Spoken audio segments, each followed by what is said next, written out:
नमस्कार, hello doctor में आपका स्वागत है। मैं हूं आपके साथ शैली शर्मा। इस कार्यक्रम के माध्यम से हम आपके सेहत से जुड़े सवालों के जवाब हमारे एक्सपर्ट से दिलवाते हैं। एक बार फिर से हम हाजिर हैं आज के एपिसोड में। डॉक्टर, आपका बहुत बहुत स्वागत है। धन्यवाद। डॉक्टर कैलाश सिंह ईएनटी रोगों के क्षेत्र में एक अनुभवी और प्रतिष्ठित चिकित्सक है। वे वर्तमान में एसएमएस अस्पताल जयपुर में एसोसिएट प्रोफेसर के पद पर कार्यरत है और इस क्षेत्र में उन्हें 12 वर्षों का गहन अनुभव प्राप्त है। उन्होंने राष्ट्रीय और अंतर्राष्ट्रीय मंच पर 20 से अधिक शोध पत्र प्रकाशित किए हैं, जो उनके चिकित्सीय ज्ञान और अनुसंधान क्षमता का प्रमाण है। चिकित्सा शिक्षा और नवाचार में उनकी गहरी रुचि है और वे निरंतर अपने क्षेत्र को उत्कृष्टता की ओर अग्रसर है। एक बार फिर से स्वर आपका हमारे शो में बहुत बहुत स्वागत है। बढ़ते हैं सवालों की तरफ। पहला सवाल है, मेरी उम्र 40 वर्ष है और पिछले 1 साल से लगातार बीच बीच में मेरा गला खराब रह रहा है। क्या यह थायराइड या एसिड रिफ्लेक्स का संकेत हो सकता है? वैष्णवी अय्यर का सवाल आया है। जैसे कि इन्होंने अपनी प्रॉब्लम बताई है, इनका बीच बीच में गला खराब रहता है, तो इसके खूब सारे कारण होते हैं। उनमें से थायराइड भी एक प्रॉब्लम है और रिकरेंट इन्फेक्शन होते हैं गले के। किसी को एलर्जी रहती है ठंडी या खट्टी चीज़ों से, उससे भी गले में प्रॉब्लम रहती है। बाकी का इनको किस वजह से गले की प्रॉब्लम है वो तो एक बार ईएनटी विशेषज्ञ द्वारा देखने के बाद ही पता लगेगा। तो डॉक्टर, अगर किसी को एसिड रिफ्लेक्स की समस्या होती है तो उसमें क्या सिम्टम्स दिखाई देते हैं मरीज के अंदर? देखो, जिसको एसिड रिफ्लेक्स की समस्या रहती है उसको खाना खाने के बाद एब्डोमेन फुलनेस, मतलब पेट भारीपन रहता है, खट्टी डकारें आती हैं, रात को सोते समय मुंह के अंदर खट्टा पानी आता है। ये सारी समस्याएं एसिड रिफ्लेक्स की वजह से होती हैं। बार बार जब ये समस्याएं रहती हैं तो जो एसिड है वो सांस नली की तरफ भी जाने के चांसेस रहते हैं, तो आवाज़ में भी परिवर्तन हो सकता है। जी, बढ़ते हैं अगले सवाल पर। अगला प्रश्न प्रज्ञा बिष्ट ने पूछा है, मेरी उम्र 29 वर्ष है। मुझे कई बार सुबह उठते ही बलगम और कफ महसूस होता है। इसकी असली वजह क्या हो सकती है? देखो, अगर सुबह उठते ही बलगम या कफ महसूस होता है, ये 2 वजह से होता है। या तो उनको एसिड रिफ्लेक्स की समस्या हो, उसकी वजह से भी होता है। दूसरा, उनको एलर्जी की समस्या रहती हो। अगर किसी को नाक की एलर्जी है तो नाक में जो सिक्रेशन बनते हैं वो पीछे थ्रोट में जाके कलेक्ट हो जाते हैं। जब जगते हैं तो वो एक साथ इकट्ठे होने के बाद कफ करके अपने को निकालने पड़ते हैं, इसलिए ये समस्या रहती है।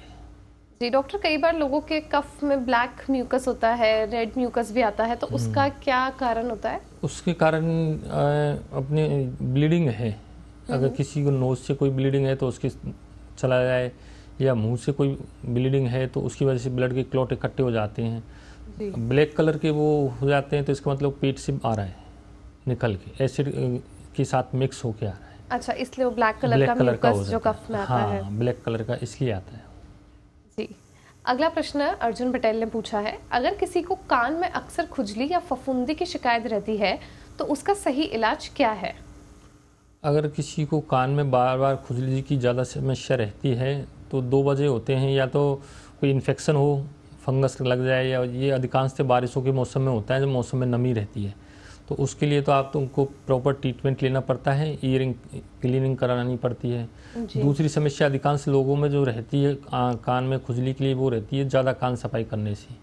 क्योंकि जो कान के अंदर बैक्स बनता है ना, उसको आप डेली क्लीन करके आप रिमूव कर दोगे ना तो स्किन ड्राई हो जाती है। तो ड्राई स्किन की वजह से भी बार बार उसको ईचिंग होने लग जाती है। जी, तो डॉक्टर, जो लोग बहुत ज़्यादा ईयरबड्स वगैरह का इस्तेमाल करते हैं तो क्या वो चीज़ अनसेफ होती है रोज़ उसका इस्तेमाल करना? हाँ, ईयरबड्स का जो डेली यूज है वो अनसेफ है, क्योंकि उसी की वजह से ईचिंग की जो समस्या है जी वो आजकल ज़्यादा हो रही है।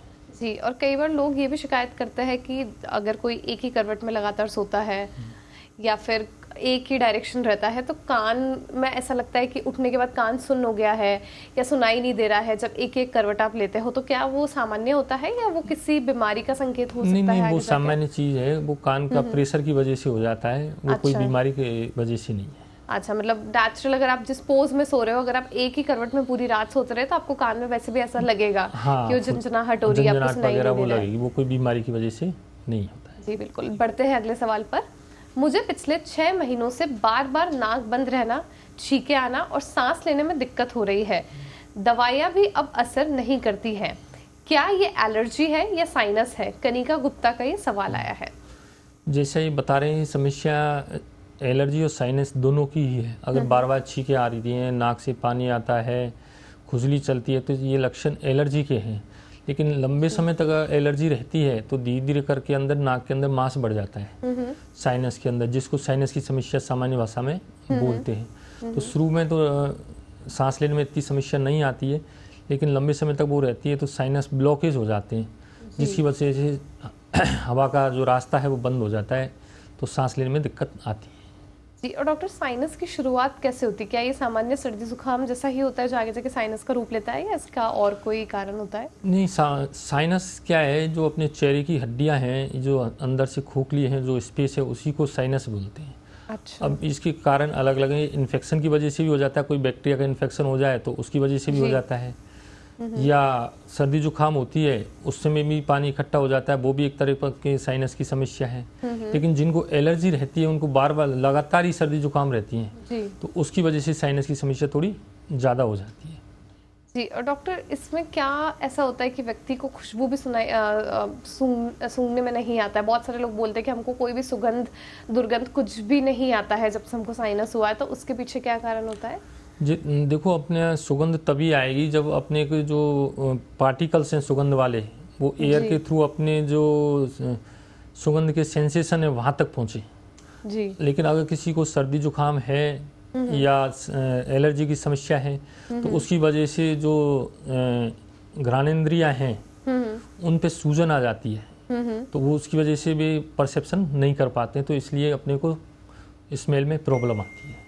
जी, तो इसका कोई स्थायी इलाज होता है या फिर ये समस्या ऐसी चलती रहती है? नहीं, इसका स्थायी इलाज भी है। दो उन चीज़ों पे निर्भर करता है कि अगर वहाँ तक हवा नहीं जा रही है, कोई रुकावट आ रही है, तो उस रुकावट को अगर दूर कर दें तो वो वहाँ तक हवा चली जाएगी, और हवा के साथ ही जो अपनी सुगंध के वो हैं वो भी पहुँच जाएंगे, तो उसको ठीक हो जाएगा। लेकिन कुछ में ऐसी होती हैं जो घ्राणेंद्रियाँ हैं, जो सेंसर हैं, वो ही ख़त्म हो जाएं, तो उन कंडीशन में कोई सुधार नहीं। जी, और कई लोगों की जो हड्डी होती है, नाक की हड्डी होती है, वो भी बहुत बार टेढ़ी होती है, तो क्या वो भी एक कारण हो सकता है कि नोज रिलेटेड प्रॉब्लम्स जो व्यक्ति को ज़्यादा होती है, सांस लेने की समस्या और भी? हाँ, वो भी एक कारण है। डीएनएस बोलते हैं उसको, डेविटेड नेजल सेप्टम, तो वो भी एक समस्या है। जी। वो क्या फिजिकल ऑब्स्ट्रक्शन कर देती है। अच्छा। तो उसकी वजह से नाक बंद हो जाती है। तो उसका सर्जरी द्वारा करेक्ट कर दोगे तो नाक का रास्ता खुल जाएगा और नॉर्मल हो जाएगा। और किसी भी उम्र में आप ये सर्जरी करवा सकते हैं? सर्जरी नॉर्मली क्या है, बच्चों में अवॉइड करते हैं जब तक कि उसका पूरा डेवलपमेंट नहीं हो जाए। 15-16 साल के बाद ठीक रहता है, लेकिन कोई इमरजेंसी है तो उससे पहले भी कर सकते हैं। जी, अगला प्रश्न है, मेरी उम्र 50 साल है, अक्सर बोलते बोलते गला सूख जाता है और आवाज़ कांपने लगती है। क्या ये फंक्शनल डिस्फोनिया है या न्यूरोलॉजिकल कारण है? प्रतीक जादव का ये प्रश्न आया है। ये दोनों ही है, फंक्शनल डिस्फोनिया है, न्यूरोलॉजिकल कारण भी है। अगर किसी को एंजाइटी वगैरह है तो उसकी वजह से भी ये प्रॉब्लम आ जाती है, या किसी को जीरोस्टोमिया है, मतलब सलाइवा कम बन रहा है, तो उसकी वजह से ड्राइनेस आ जाती है। तो जब ड्राइनेस रहेगी तो बोलने में तकलीफ भी होती है, तो उसकी वजह से भी प्रॉब्लम आ जाती है। जी डॉक्टर, बहुत बार लोगों का ये बोलना होता है कि जैसे हमने पानी पिया 2 मिनट में 3 मिनट में वापस ऐसा लगता है कि गला सूख गया है और पानी पीना पड़ेगा, बार बार ये समस्या आती है, होंठ सूख जाता है कई बार लोगों के, तो क्या ये कोई गंभीर बीमारी का लक्षण होता है? नहीं, ये कोई गंभीर बीमारी का लक्षण नहीं है, ये नॉर्मल है। अधिकांशतः जिनमें लार कम, सैलिवरी ग्लैंड में सीक्रेशन कम बनते हैं, उन लोगों में ये प्रॉब्लम रहती है। उसके खूब सारे कारण, कुछ मेडिसिन का साइड इफेक्ट है, उनसे भी ये है। दूसरा कोई क्रोनिक इलनेस है, लंबी बीमारी चल रही है, उसमें भी ये हो सकता है जी। या किसी के जैसे कैंसर वाले पेशेंट हैं, उनको रेडियोथेरेपी होती है जी, उसकी वजह से भी वो लार की ग्रंथियाँ सूख जाती हैं, तो उसमें म्यूकस कम बनता है, तो बार बार ड्राइनेस मुंह के अंदर रहती है। जी, बढ़ते हैं अगले प्रश्न पर। अगला प्रश्न विवेक त्रिपाठी ने पूछा है, मुझे बार बार कान में दबाव या पॉप की आवाज़ महसूस होती है, मेरी उम्र 55 साल है, क्या यह स्टेशनियल ट्यूब डिस्फंक्शन का लक्षण है? देखो, यूस्टिकन ट्यूब डिस्फंक्शन में भी ये हो सकता है, बाकी और भी कारण है, जैसे कान की आवाज़, अंदर आवाज़ आना, इसको टिनाइटस बोलते हैं जी। तो टिनाइटस के खूब सारे कारण हैं, जैसे सुनने की नस में अगर क्षति हो जाए उसकी वजह से भी ये आवाज़ आएगी, या मिडिल ईयर में कोई फ्लूइड कलेक्शन हो जाए, पानी भर जाए, तब भी आवाज़ आएगी। बाहर वाले कान में अगर बैग से इकट्ठा हो जाए उससे भी ये प्रॉब्लम हो सकती है। तो ये मल्टीफैक्टोरियल है, डिपेंड करता है किस वजह से है, एग्जामिनेशन के बाद पता करते हैं इसका। जी, और जैसे आजकल लोगों में हेडफ़ोन्स का इस्तेमाल, स्पीकर्स का इस्तेमाल ये भी काफ़ी ज़्यादा बढ़ रहा है। काम करते वक़्त, ड्राइव करते वक़्त भी लोग पूरे टाइम पॉड्स का इस्तेमाल करते हैं। तो क्या ये सब चीज़ें भी इस तरीके की किसी बीमारी को बढ़ाती है आगे बिल्कुल। जाके? हाँ, बिल्कुल ये चीज़ों का असर आता है इसके ऊपर। ये भी एक तरीक़ा से नॉइज़ प्रदूषण पॉल्यूशन है जी। और सुनने की नस में क्षति का एक कारण है आजकल जी, यंग जी, जी। जनरेशन में ये। जी, बिल्कुल। बढ़ते हैं अगले प्रश्न पर। नाक में पॉलिप्स बनने की वजह क्या होती है और इसका इलाज ऑपरेशन ही है? श्रद्धा मेहता का ये प्रश्न आया है। पॉलिप जो बनते हैं उसको सामान्य भाषा में बोलते हैं नाक के अंदर मांस बढ़ गया है। अच्छा। इसका कारण होता है नाक की एलर्जी। जब एलर्जी अनकंट्रोल रहती है, अपन नेग्लेक्ट करते हैं और दवाई नहीं लेते हैं टाइम से, तो धीरे धीरे के नाक के अंदर की म्यूकोसा होती है उसकी हाइपरट्रोफी हो जाती है, वो ही पॉलिप है। जी। जब वो साइनस को ब्लॉक कर देती है, सारा भर जाता है साइनस। पॉलिप बनने के बाद ही फिर सांस लेने में समस्या आती है। और डॉक्टर इसका उपचार कैसे उपचार होता के लिए अगर किसी के पॉलिप शुरुआती अवस्था में हैं तब तो वो मेडिसिन से ठीक हो जाते हैं, लेकिन अगर काफ़ी ज़्यादा हो गए हैं तो वहाँ तक मेडिसिन पहुँचेगी नहीं सांस के रास्ते, तो उनको पहले आप सर्जरी करना पड़ेगा। सर्जरी करने के बाद भी मेडिसिन आपको लेनी पड़ती है। लोग बागों में ये है कि अब तो मेरा सर्जरी हो गया, ऑपरेशन हो गया, मैं बिल्कुल ठीक हूँ, मेडिसिन की ज़रूरत नहीं है। वो 1-2 साल तक मेडिसिन नहीं लेते हैं, 2 साल बाद वापस उसकी वही समस्या फिर हो जाती है। यानी इस चीज़ को नज़रअंदाज नहीं कर सकते हैं। अगर इसे नज़रअंदाज करा तो ये आगे जाके गंभीर रूप भी ले सकती है, जिसमें आपको ऑपरेशन की ज़रूरत पड़ती है। डॉक्टर, कई बार लोगों को इचिंग की भी बहुत ज़्यादा प्रॉब्लम होती है। जैसे सब कुछ सामान्य है, एकदम से आंखों में से पानी आने लग जाता है, नाक में से इचिंग होने लग जाती है और बहुत ज़्यादा इरिटेशन होती है। तो क्या ये भी एलर्जी का ही साइन होता है या इसमें और क्या कारण होता है? ये भी एलर्जी का ही शुरुआती लक्षण है। ये एलर्जी जो नाक की एलर्जी है उसका शुरुआती लक्षण है। शुरू में यही लक्षण पेशेंट को आते हैं, नाक से पानी आना, आँख से आंसू आना, कान के अंदर खुजली चलना, मुंह के अंदर तालवे में खुजली चलना, ये सारे लक्षण एलर्जी के ही है। शुरुआती लक्षण है ये एलर्जी के। जी बिल्कुल। बढ़ते हैं अगले प्रश्न पर। कुछ दिन पहले मेरे कान में पानी चला गया, लेकिन 5 दिन बाद भी सही से सुनाई नहीं दे रहा है। मेरी उम्र 38 साल है। राघव अरोड़ा का ये प्रश्न आया है।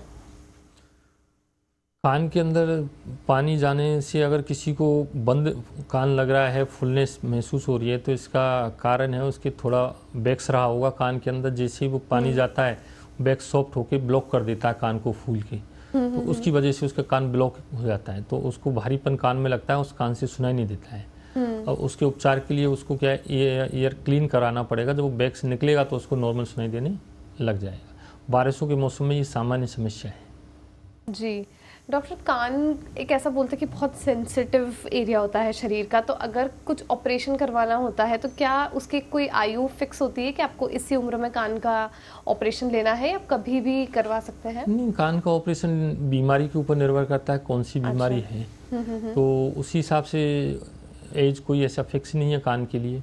अब जैसे जन्मजात को जो सुनने की क्षमता नहीं होती है कुछ में, ऐसे बच्चों में आप पहले कोई सर्जरी नहीं होती थी, लेकिन आजकल कॉकलियर इम्प्लांट सर्जरी हो रही है, वो हम 1 साल की उम्र में भी करते हैं।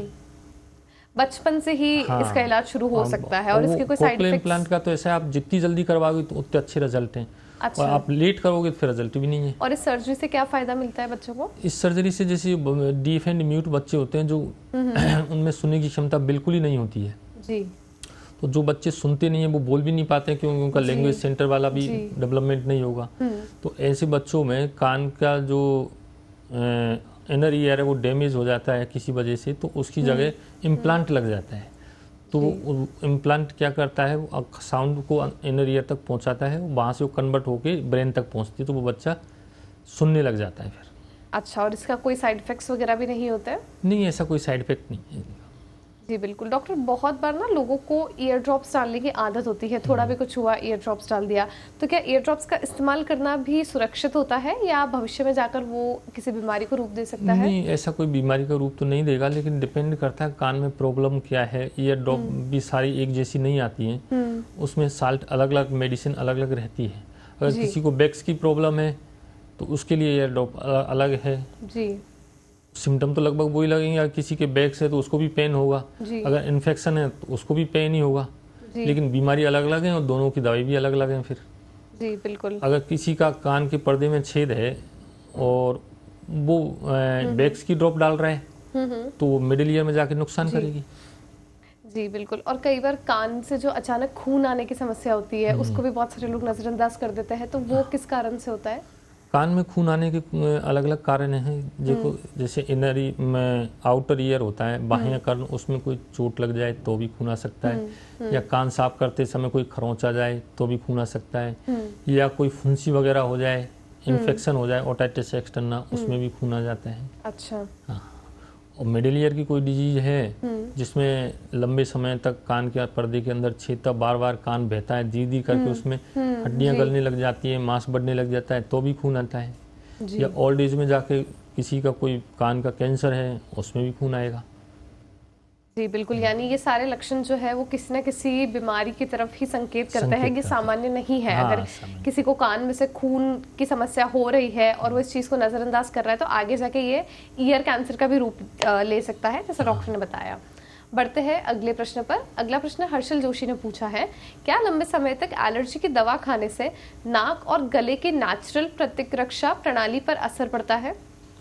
नहीं, लंबे समय तक एलर्जी की दवाई खाने से ऐसा कोई असर पड़ता नहीं है। लोग बाग 20-20 साल तक खाते हैं, ऐसा कोई साइड इफेक्ट नहीं है। बट डॉक्टर, अगर कोई ऐसी दवा है जो बहुत ज़्यादा हाई एमजी की है तो क्या बाद में जाके वो शरीर के और अंगों पर कोई नुकसान पहुंचा सकती है? हाँ, वो डिपेंड करता है आप कौन सी मेडिसिन ले रहे हो। जैसे एलर्जी की जो दवाइयाँ हैं उनका कोई सिस्टमेटिक साइड इफेक्ट इतना नहीं है। या जो नेजल स्प्रे काम में लेते हैं एलर्जी में, तो स्टीरॉयड होता है उसमें, अगर वो ओरली लेंगे तो बॉडी पर असर डालेंगे, लेकिन अगर नाक के रास्ते रह रहे हैं तो उसका असर केवल नाक तक ही सीमित रहता है, सिस्टमेटिक इफेक्ट नहीं आता है उसका, इसलिए लंबे समय तक उसको यूज़ कर सकते हैं। जी। और जैसे सर दर्द, माइग्रेन, इनकी समस्या काफ़ी ज़्यादा आम होती जा रही है, तो इसके लिए भी कई लोग रोज़ाना दवाई लेते हैं। बहुत सारे लोग एक दिन में डेली 2-2 डोज ले लेते हैं इसका। ये चीज़ उनके लिए बहुत सामान्य हो गई है। तो क्या ये सब चीज़ें सही है या इनका इलाज आपको प्रॉपर तरीके से करना चाहिए, प्राकृतिक तरीके से आपको इन बीमारियों को ठीक करना चाहिए? हाँ, ये जो माइग्रेन है, ये जो डिजीज़ हैं, इसमें प्रेसिपिटेटिंग फैक्टर होते हैं, नॉर्मली नहीं होती हैं। कुछ ऐसी चीज़ें जिनको आप अवॉइड करोगे तो आपको, जैसे महीने में अगर कभी 5 बार होता था तो आपको 1 बार होगा, तो इनसे बचा जा सकता है। जैसे जो भी जैसे माइग्रेन है, उनमें अगर कैफीन वाले प्रोडक्ट में बोल लेते हैं तो वो प्रेसिपिटेट बढ़ाते हैं। अगर महीने में पहले 1 बार होता था, वो आप लोगे तो 3 बार हो सकता है, 4 बार हो सकता है। स्ट्रेस है, ये जो चीज़ें हैं इनको अवॉइड करोगे तो आपको माइग्रेन की प्रॉब्लम नहीं होगी और कम मेडिसिन लेने की ज़रूरत पड़ेगी। जी डॉक्टर, बच्चों में आजकल काफ़ी ज़्यादा मामले बढ़ रहे हैं सर दर्द के, माइग्रेन के। काफ़ी कम उम्र से युवा अवस्था में, टीनेजर्स में ऐसे केसेस देखे जाते हैं, तो इसका क्या कारण हो सकता है? इसका कारण एक तो आजकल का खान पान है, दूसरा एनवायरनमेंट का भी है। आजकल पोल्यूशन भी इतना है जी, खान पीन भी, जंक फूड वगैरह ये है, तो बच्चों की इम्यूनिटी थोड़ी सी कमज़ोर होती है क्योंकि नेचुरल प्रोडक्ट नहीं खाते हैं बच्चे। तो आजकल जो नई नई बीमारियां हैं वो इसी वजह से डेवलप हो रही हैं बच्चों में भी।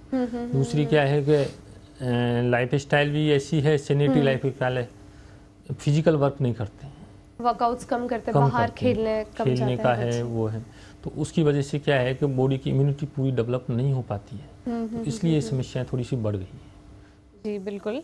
और डॉक्टर, कई बार ऐसे लोगों की शिकायत आती है जिनको सर्वाइकल की समस्या होती है कि पूरे दिन वो लोग एकदम सही रहते हैं, लेकिन सोते वक्त या जब वो करवट बदलते हैं तो कुछ क्षण के लिए, 2-3 सेकंड के लिए उन्हें चक्कर आते हैं। तो क्या यह चीज़ कोई गंभीर बीमारी का संकेत है या किस कारण से ऐसा होता है? ये जो जैसे कान है, कान अपना केवल सुनने का ही काम नहीं करता है, बॉडी का बैलेंस भी बनाता है। अच्छा। अपना अंतःकर्ण, इनर ईयर, उसके 2 पार्ट रहते हैं। एक पार्ट कोक्लिया जो सुनने का काम करता है, दूसरा वेस्टिबुलर सिस्टम होता है, वो बॉडी बैलेंस बनाने का काम करता है। जी।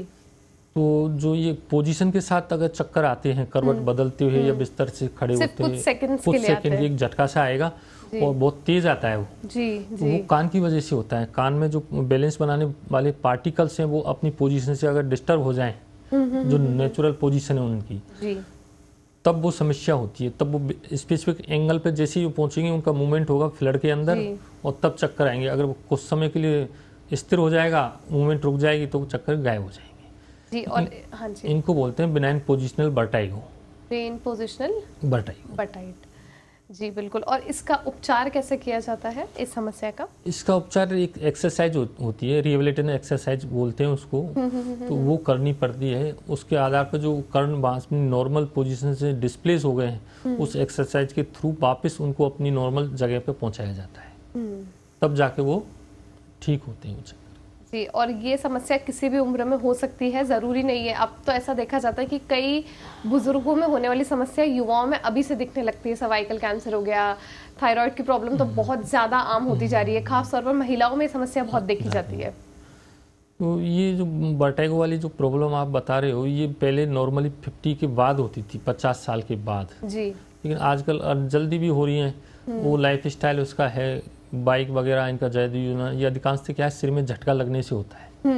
तो उसकी वजह से, जर्क की वजह से वो ओटोकोनिया होते हैं, वो अपने पोजीशन से डिस्प्लेस हो जाते हैं।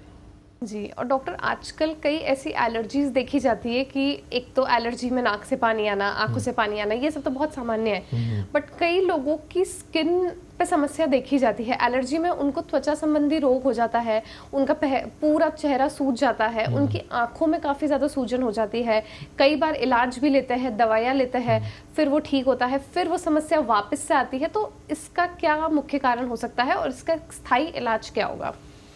देखो, एलर्जी का स्थायी एलर्जी क्या है, एक तो बेसिक में कोई डिजीज नहीं है, ये अपने बॉडी का ही रेस्पॉन्स होता है। किसी के चीज़ के लिए अगर बॉडी ज़रूरत से ज़्यादा रेस्पॉन्स करे, वही एक तरीका की एलर्जी है। तो एलर्जी का परमानेंट उपचार तो ऐसा संभव है नहीं। दो वजह से ठीक हो सकती है एलर्जी। एक तो जिस चीज़ से आपको एलर्जी है उसको अवॉइड करो, उसके संपर्क में नहीं आओ।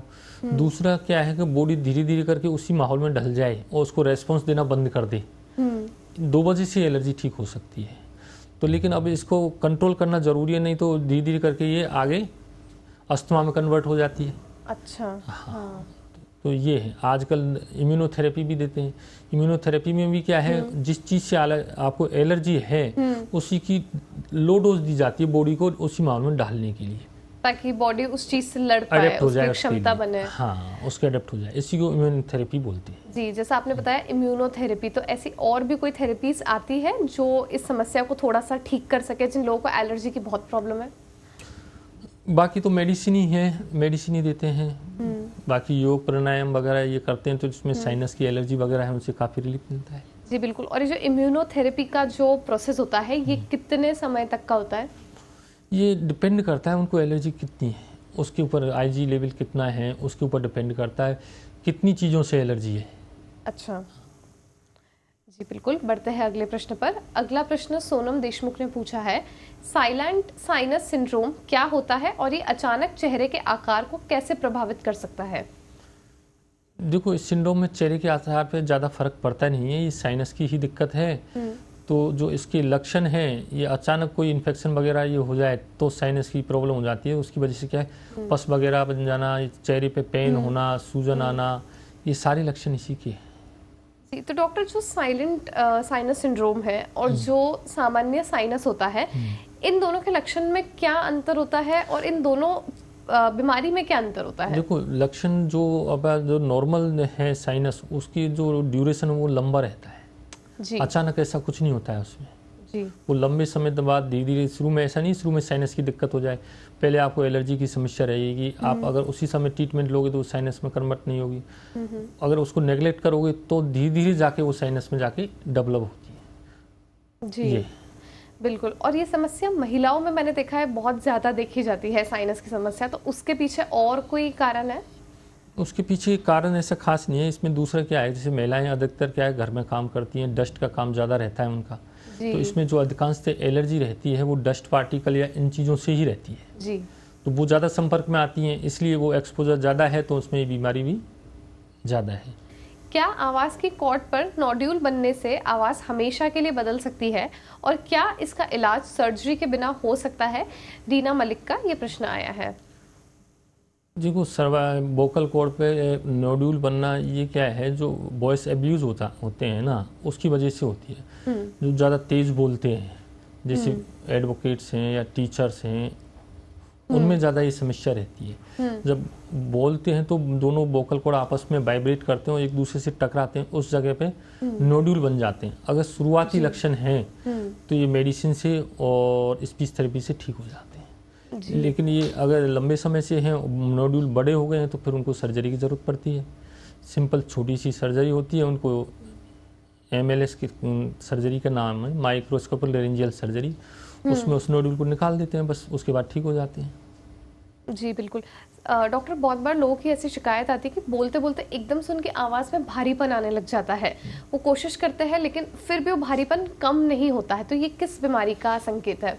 देखो, ये जो वॉइस फटेग है ना, उसकी वजह से होता है, क्योंकि हर चीज़ की कैपेसिटी रहती है। अगर आप ज़रूरत से ज़्यादा उसको यूज करोगे तो उसमें भी थकान होगी। अगर ज़्यादा आप बोलोगे तो वॉइस के जो वोकल कॉर्ड हैं उनमें थकान आएगी, तो उसकी वजह से समस्या रहेगी, तो उनको आप रेस्ट देना पड़ेगा आपके लिए। जी बिल्कुल। आपका बहुत बहुत धन्यवाद डॉक्टर, हमारे साथ बने रहने के लिए। हम उम्मीद करते हैं आपकी बताई गई टिप्स हमारे दर्शकों के लिए बहुत कारगर साबित होगी। तब तक के लिए धन्यवाद। मिलते हैं हेलो डॉक्टर के अगले एपिसोड में। नमस्कार।